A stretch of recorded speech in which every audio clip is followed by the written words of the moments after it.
आज हम वर्कशीट 6 का question 4 find 5 rational numbers between.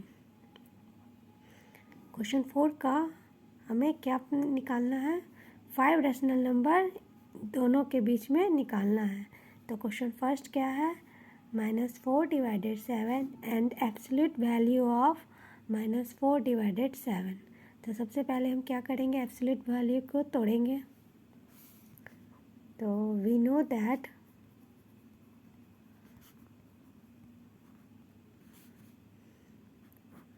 Absolute value of -4 divided 7 का वैल्यू क्या होगा? यहाँ पर एब्सोल्यूट वैल्यू का साइन हटाएंगे तो माइनस चला जाएगा और क्या हो जाएगा? 4 डिवाइडेड 7। तो नाउ अब देखते हैं -4 डिवाइडेड 7 एंड 4 डिवाइडेड 7 के बीच में 5 डेसिमल नंबर हमें फाइंड करना है। तो हम देख सकते हैं -4 divided 7 -3 divided 7 -2 divided 7 -1 divided 7 0 divided 7 1 divided 7 2 divided 7 3 divided 7 4 divided 7। तो -4 डिवाइडेड 7 एंड 4 डिवाइडेड 7 के बीच में हमें कितने रेशनल नंबर फाइंड करने हैं? 5 रेशनल नंबर हमें फाइंड करने हैं। तो यहाँ पर हमें 5 रेशनल नंबर फाइंड करना है। You can choose any 5 rational number of your choice. आप लिख सकते हैं कि you can choose any 5 rational numbers of your choice.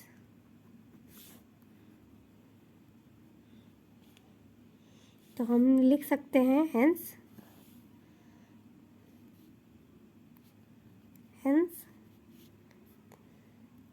-4 divided 7 and 4 divided 7 के बीच में 5 कोई भी ले सकते हैं। तो क्या लेंगे? -3 divided 7 -1 divided 7 -1 divided 7 1 divided 7 2 divided 7 3 divided 7। मैंने अपने अनुसार ये लिया। ये हमारा क्या हुआ? आंसर निकल गया। तो हमें क्या निकालना था? सबसे पहले तो एब्सोल्यूट वैल्यू तोड़े, उसके बाद उसका वैल्यू क्या आया? 4 डिवाइडेड 7, फिर -4 डिवाइडेड 7 एंड 4 डिवाइडेड 7 के बीच में हमें 5 रेशनल नंबर फाइंड करना था। तो हम कोई भी इसमें से you can choose any 5 rational number. आप कोई भी 5 रेशनल नंबर इसमें से चुन सकते हैं। वो हमारा क्या हो जाएगा? आंसर हो जाएगा।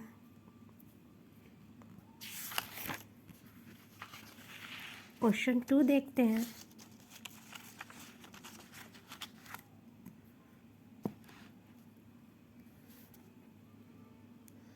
क्वेश्चन 2 है -8 डिवाइडेड 7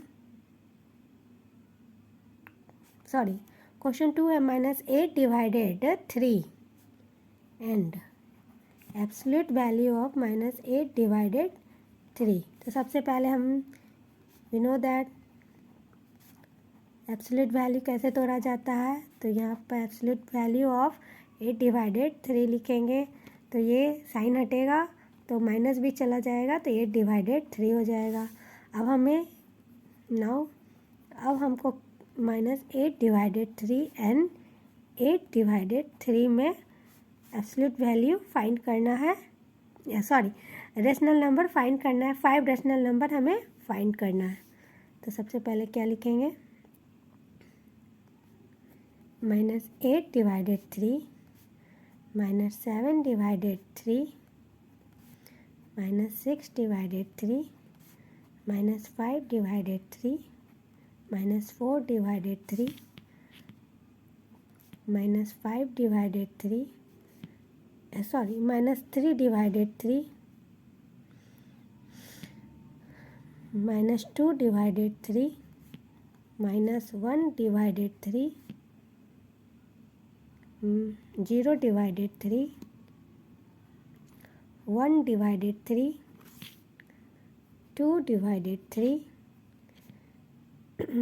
3 divided 3, तो ये तो कट के 1 हो जाएगा, 4 divided 3, 5 divided 3, 6 divided 3, 7 divided 3 और 8 divided 3। इसमें हम -8 divided 3 एंड 8 divided 3 में इन दोनों के बीच में हमें कोई भी 5 रेशनल नंबर हमारा क्या हो जाएगा, आंसर हो जाएगा। हम इसको ले लेंगे, इसको ले लेंगे, इसको ले लेंगे, इसको ले लेंगे, इसको ले लेंगे। चलिए लिखते हैं, hence -6 divided 3, -4 divided 3, -2 divided 3, 1 divided 3, 4 divided 3।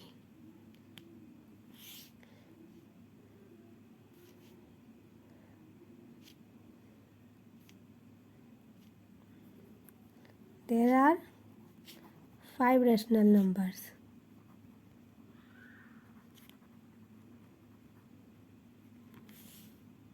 ये हमारा क्या हुआ, आंसर हो गया।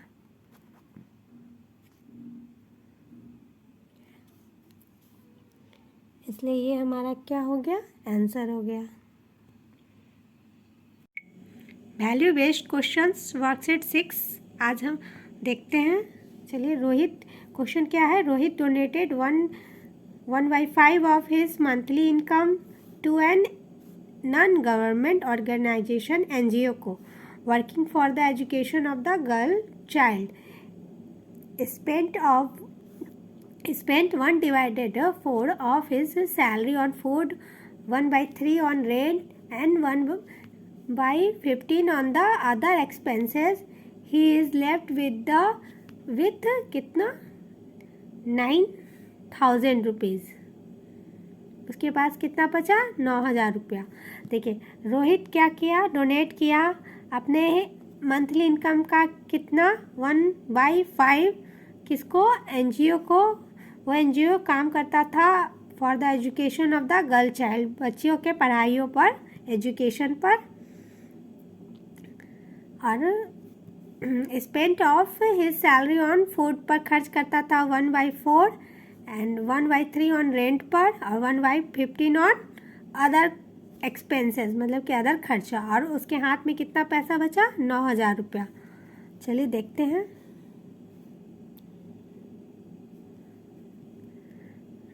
देखिए, the monthly income of Rohit, the monthly income of Rohit का तो हमें पता नहीं है, तो हम क्या लिखेंगे, एक्स का वैल्यू हमें क्या करना है, निकालना है। यहाँ में रोहित का मंथली इनकम नहीं पता है, किस किस पर खर्चा क्या ये पता है, लेकिन रोहित का मंथली इनकम क्या है ये हमें नहीं पता है, तो हम एक्स रखेंगे। कंट्रीब्यूशन ऑन NGO पर कितना खर्चा किया है, 1/5 इंटू एक्स मंथली इनकम का। ओके, स्पेंट ऑन फूड पर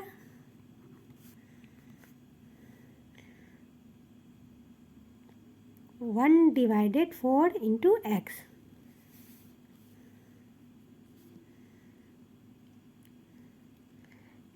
ऑन रेंट का 1/3 इंटू एक्स।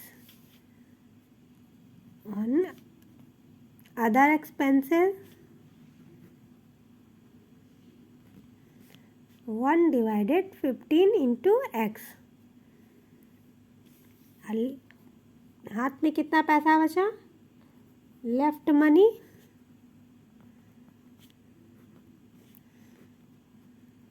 9,000। चलिए बनाते हैं, इसको हल करते हैं।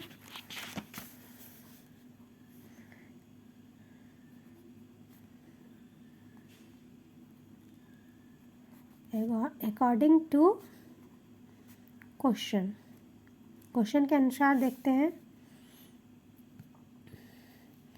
तो हमें मंथली इनकम नहीं पता है, तो क्या लिखेंगे? एक्स, और वो किस किस चीज़ पर खर्चा किया है वो हम लिखेंगे। तो रोहित ने 1/5 अपने NGO पर खर्चा किया है for education of the girl child पर, तो x/5 हो जाएगा। 1 डिवाइडेड 5 इंटू एक्स क्या हुआ? x divided 5। x divided 4 salary on food पर खर्चा किया, स्पेंड। रेंट पर x डिवाइडेड 3 और अदर खर्चा x divided 15 is equal to कितना हुआ? बचा हुआ पैसा कितना बचा? लेफ्ट मनी कितना है? 9,000 है।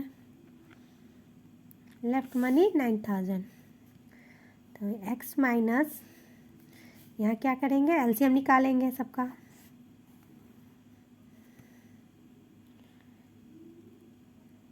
फाइव, 4, 3, 15 सबका एलसीएम निकालते हैं। चलिए देखते हैं। 3, 15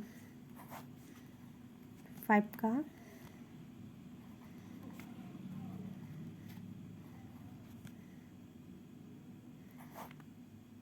3 से हो गया।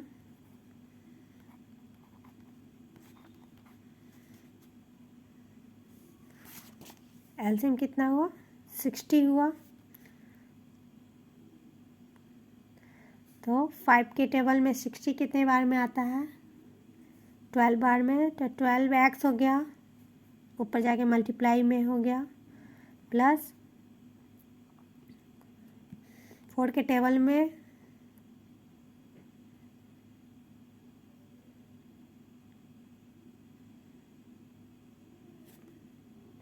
15 बार में 15x, 3 के टेबल में 20 बार में 20x, 15 के टेबल में 4 बार में 4x इज इक्वल टू कितना हुआ? 9,000। x माइनस, अब यहाँ सबको ऐड कर लेंगे। 12, 15, 12x plus 15x plus 20x plus 4x divided 60। तो क्या होगा? 2, 5, 7 और 4 11। तो 1 carry, 2, 1, 3, 4, 5, 51x divided 60 is equal to 9,000। तो यहाँ x डिवाइडेड 1 कर देंगे, एलसीएम लेना है। तो एलसीएम लेंगे, 60 होगा। 1 और 60 का एलसीएम तो 60 होगा क्योंकि सबसे बड़ा है। तो यहाँ 60x हो जाएगा। 1 के टेबल से 60, तो 60x से मल्टीप्लाई हो जाएगा तो 60x हो जाएगा। माइनस यहाँ 51x हो जाएगा 9,000। तो 60 में 51 घटा तो कितना हुआ? 9x divided 60 equal to 9,000। यहाँ 9x इक्वल टू 9,000 इंटू 60। यहाँ x का वैल्यू निकालेंगे तो 9,000 इंटू 60 डिवाइडेड 9। तो 9 से कट गया 9,000, तो 1,000 हो गया। और 60 1,000 से मल्टीप्लाई हुआ तो 60,000 हो गया। तो हम मंथली इनकम क्या हुआ 60,000।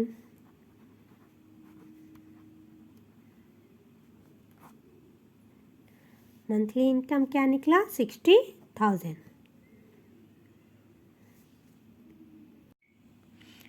तो हमें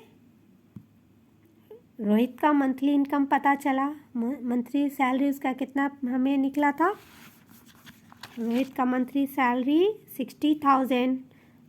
तो यहाँ लिखेंगे रोहित का रोहित मंथली सैलरी कितना है 60,000।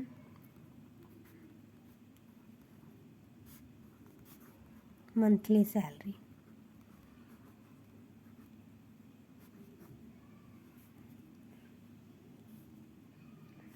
क्वेश्चन भी है what values of Rohit are depicted here. तो क्या होगा sensitivity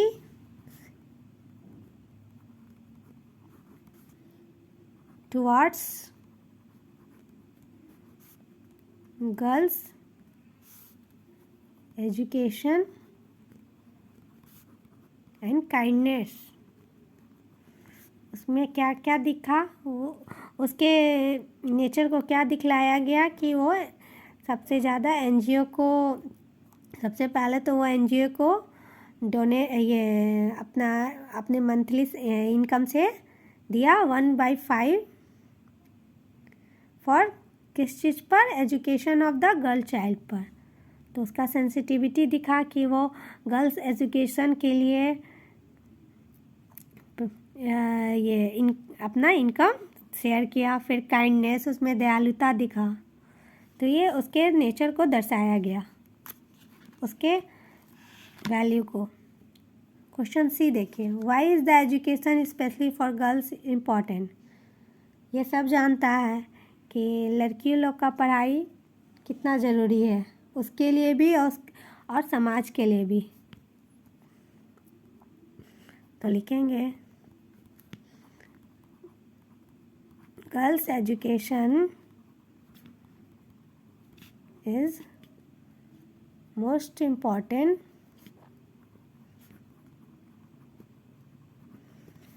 for most important of girls themselves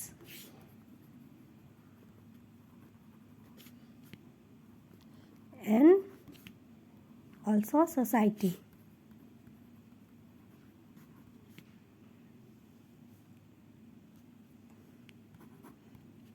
ये हमारा वैल्यू बेस्ड क्वेश्चन कंप्लीट हुआ। Thank you.